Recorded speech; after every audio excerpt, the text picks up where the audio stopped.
ओम शांति। हम आज आपके साथ बहुत एक सुंदर बात शेयर करने जा रहे हैं। सहना आत्मा का सच्चा गहना है।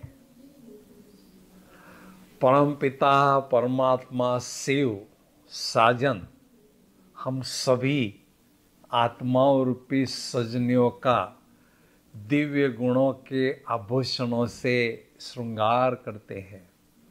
जितना हम इन दिव्य गुणों को धारण करते हैं उतना आत्मा की सुंदरता बढ़ती है। तो इसमें एक महत्वपूर्ण सहनशीलता का दिव्य गुण भी है, उससे हमें श्रृंगार करना है। सहनशील, शील अर्थात गुणवान, चरित्रवान। तो जो सहन करता है वो चरित्रवान बनता है। ब्राह्मण जीवन में पिछले अनेक जन्मों का हमारा अनेक आत्माओं के साथ में पुराना हिसाब किताब होता है, इसलिए हमें सहन भी कुछ करना पड़ता है जब उनके संपर्क में आते हैं। लेकिन अगर हम किसी दुख देने वाले व्यक्ति के साथ 9 बार सहन कर लेते हैं, लेकिन 10वीं बार उसको कहते हैं बस इसके ज़्यादा मैं सहन नहीं कर सकता हूँ, तो क्या हुआ?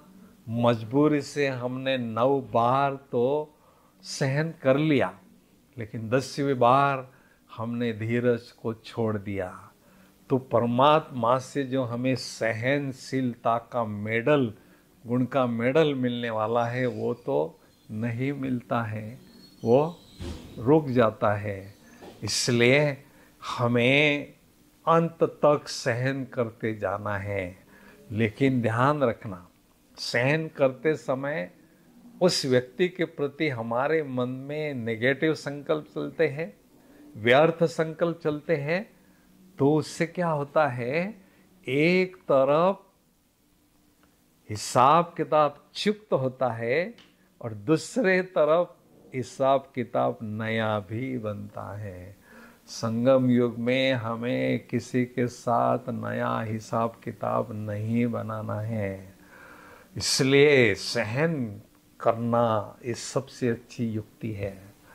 कई कहते हैं मेरे पास विघ्न क्यों आते हैं, क्या मेरा इतना ऊंचा भाग्य नहीं है? लेकिन विघ्नों का आना ये अच्छी बात है। आप कहेंगे भाई कैसे? देखो, रास्ते पर पत्थर पड़ा होता है, लोग उसको पैर मारते रहते हैं, लेकिन उस पत्थर को हाथोड़े लगाते हैं, मारते हैं, तो वो पत्थर मंदिर में पूजनीय बनता है। अनेक उसका दर्शन करने के लिए लोग जाते हैं। ऐसे विघ्नों रूपी हथौड़े हमें जितना लगते हैं उतना हम पूजनीय मूर्ति बनते हैं।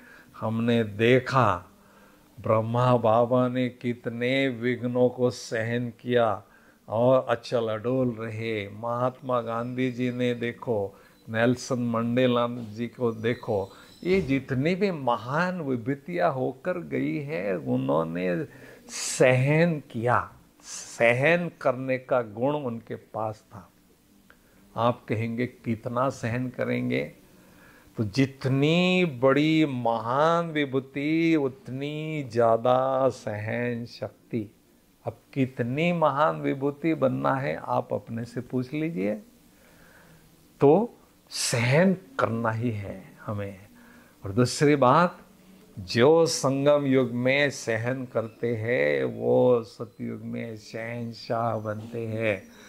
तो सहन करने से हमारी स्थिति अचल अडोल रहती है। हम ब्रह्मा बाप समान अचल अडोल स्थिति बनाने में सफल होते हैं और अनेकों को आगे बढ़ाते हैं, अनेकों का भाग्य बनाते हैं। तो सतयुग में हम शहंशाह, राजा महाराजा ऑटोमेटिक बनते हैं। तो इस युद्ध के मैदान में सहन शक्ति का कवच हमको पहन कर रखना है। जैसे लौकिक दुनिया में हम देखते हैं जो सैनिक होता है, वो बुलेट प्रूफ जैकेट पहनकर ही युद्ध के मैदान में जाता है, जिससे वो दुश्मन से सदा सेफ रहता है। ऐसे ही हमें सहन शक्ति का कवच पहनकर ही युद्ध के मैदान में जाना है। तो माया दुश्मन हमें धोखा नहीं दे सकती है, वार नहीं कर सकती है, दुश्मन से हम सदा सेफ रहते हैं।